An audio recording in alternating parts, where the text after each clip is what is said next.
اعوذ باللہ من الشیطان الرجیم بسم اللہ الرحمن الرحیم اذا جب السماء آسمان انفطرت پھٹ جائے گا، واذا اور جب الکواکب تارے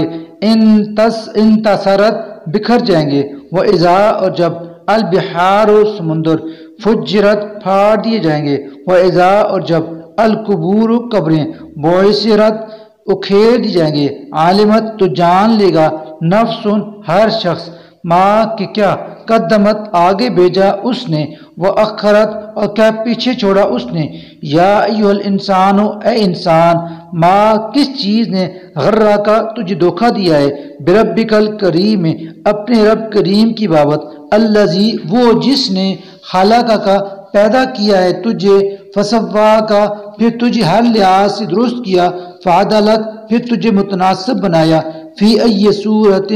جیسی بھی شکل و صورت میں ماشا اس نے چاہا، رکبک جوڑ کر تجھے تیار کیا، کلا ہرگز نہیں،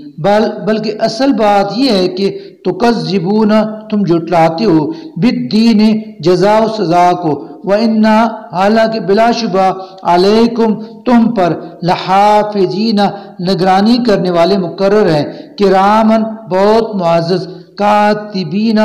اعمال کے لکھنے والے، یعلمون وہ جانتے ہیں، ما جو کچھ تفعلون تم کرتے ہو، انا بلا شبہ الابرار نیک لوگ، لفی نعیم ضرور نعمتوں کی بحشت میں ہوں گے، وَإِنَّا اور یقیناً الفجار بد کردار لوگ، لفی جحیم ضرور جہنم میں ہوں گے، یصلونہا وہ اس میں داخل ہوں گے، یوم الدین جزا و سزا کے دن، وما اور نہ ہم وہ عنا اس سے بغائبین غائب ہو سکیں گے، وما اور کیا ادراک جانو تم ما کیا ہے یوم الدین جزا اور سزا کا دن، ثم پھر ہم کہتے ہیں ما کیا ادراک جانو تم ما کیا ہے یوم الدین جزا اور سزا کا دن، یوم وہ دن لا کہ نہ تملک کر سکے گا نفس کوئی شخص لنفس کسی کے لیے شیئن کچھ بھی، والامر اور حکم یوم اس دن للہ صرف اللہ ہی کا چلے گا، صدق اللہ العظیم۔